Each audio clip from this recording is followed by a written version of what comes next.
வணக்கம். இது இனிய கற்றல் சேனல். நாம் இப்போது ஒரு க்ரீட்டிங் கார்டு எப்படி செய்கிறதுன்னு பார்க்கலாம். முதல்ல A4 ஷீட்டை ஹாஃபாக கட் பண்ணிக்கோங்க. அதுக்கப்புறம் நான் வரைஞ்ச மாதிரி லைன்ஸ் வரைஞ்சிட்டு அதை கட் பண்ணிக்கோங்க. அதுக்கப்புறம் ஒரு கேர்ள் இல்லாட்டா பாய் வரைஞ்சிக்கோங்க. உங்களுக்கு பிடிச்ச மாதிரி வரைஞ்சிக்கோங்க. அதுக்கப்புறம் அதை கலர் பண்ணிடுங்க. நீங்கள் உங்களுக்கு பர்சனலைஸ்டாக லெட்டர்ஸ் எழுதிக்கலாம். அதாவது வேர்டிங்ஸ், விஷஸ் உங்களுக்கு எப்படி வேணுமோ அந்த மாதிரி எழுதிக்கோங்க. நான் லாஸ்ட்டாக ஒரு ஹார்ட் பெயிண்ட் பண்ண மாதிரி இருக்கும். அந்த ஹார்ட் உங்கள் குழந்தைங்களோட ஃபிங்கர் பிரிண்ட்ஸ் வச்சு பண்ணிங்கன்னா கொஞ்சம் பர்சனலைஸ்டாக இருக்கும்.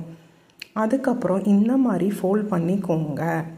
அதுக்கப்புறம் ஓப்பன் பண்ணிவிட்டு உள்ளே வச்சு கொஞ்சம் ஃபோல்ட் பண்ணிக்கோங்க. கரெக்டாக ஃபோல்ட் பண்ணிக்கோங்க, ஈஸியாக வந்துடும்.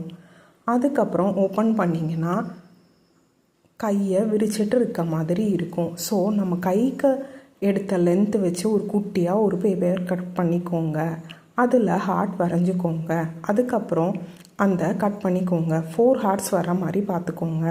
ஃபஸ்ட்டே ஃபுல்லாக கட் பண்ணிடாதீங்க. அப்படி கட் பண்ணிட்டிங்கன்னா ஹார்ட் 4ம் தனித்தனியாக வந்துடும். கொஞ்சம் லைட்டாக சுதாரிச்சுக்கிட்டு கரெக்டாக கட் பண்ணிவிட்டு அதுக்கப்புறம் ஓப்பன் பண்ணிவிட்டு கொஞ்சம் கட் பண்ண வேண்டியது இருந்ததுன்னா அதுக்கப்புறம் கட் பண்ணிக்கோங்க. ஏன்னா ஃபுல்லாக 4 ஹார்ட்ஸாக அப்புறம் தனியாக கட் ஆயிரும். அதை மட்டும் பார்த்துக்கோங்க. அதுக்கப்புறம் லாஸ்ட்டாக கொஞ்சம் எட்ஜு விட்டுட்டு அந்த எட்ஜில் க்ளூ தடவிட்டு கை இருக்கிற இந்த எண்டுக்கும் அந்த எண்டுக்கும் க்ளூ தடவிட்டு அதை ஒட்டிடுங்க. ஸோ இப்போ ஓப்பன் பண்ணிங்கன்னா 4 ஹார்ட்ஸும் வரும். இதில் ஹாப்பி பர்த்டே அப்பான்னு எழுதிக்கோங்க. அதுக்கப்புறம் பின்னாடி பேக்ரவுண்டுக்கு ஏதோ ஒரு கலர் பேப்பர் வச்சு அதை ஸ்டிக் பண்ணிடுங்க. அதுக்கப்புறம் இதுலேயும் கொஞ்சம் எழுதிக்கோங்க. Happy learning.